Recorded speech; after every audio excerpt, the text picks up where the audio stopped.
For the next part of Unit 3, we're going to take a look at speed, velocity, and acceleration. It's important that you can differentiate or know the difference between these three words. The first term we'll look at is speed, and the definition for speed, it describes how fast an object is moving.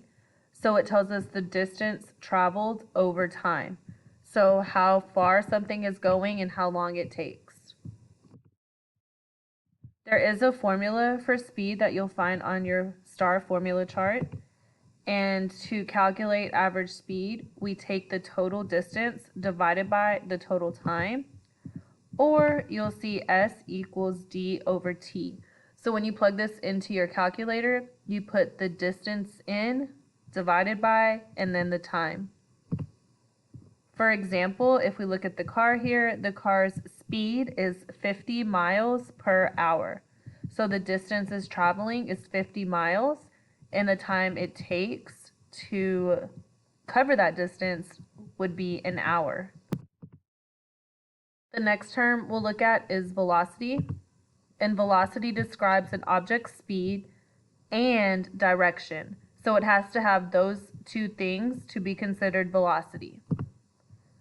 The formula for velocity is the same as speed because, again, velocity is speed. It's just with direction. So again, you'll still use that S equals D over T. Or another way to look at it is in the formula triangle.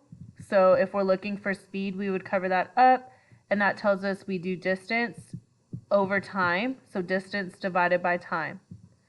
And then with the triangle, it's helpful because if you're looking for time, you would then cover up the T, and you would have distance divided by speed. Or if you were looking for distance, you would cover up that D there, and to calculate for that, you would do speed multiplied by time. And we'll practice more using the calculations next week. Again, today we're just focusing on what the term actually means. Looking at this same example, the car's velocity is 50 miles per hour east. So looking at the compass rose, we see north, east, south, west.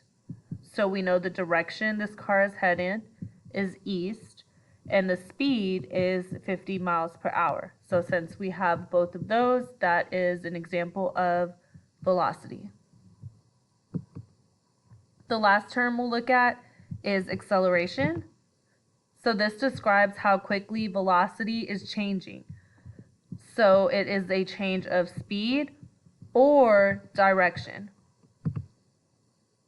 That means acceleration is either speeding up, slowing down.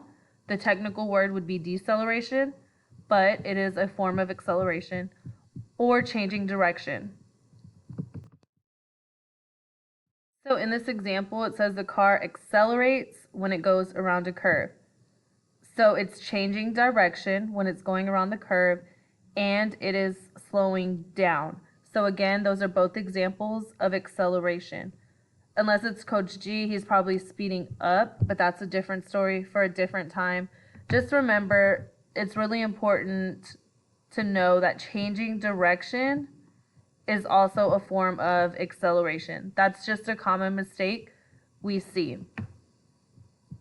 Please make sure you're familiar with the three of these terms, and you will practice being able to tell the difference between the three today in our guided practice and in your practice in Canvas.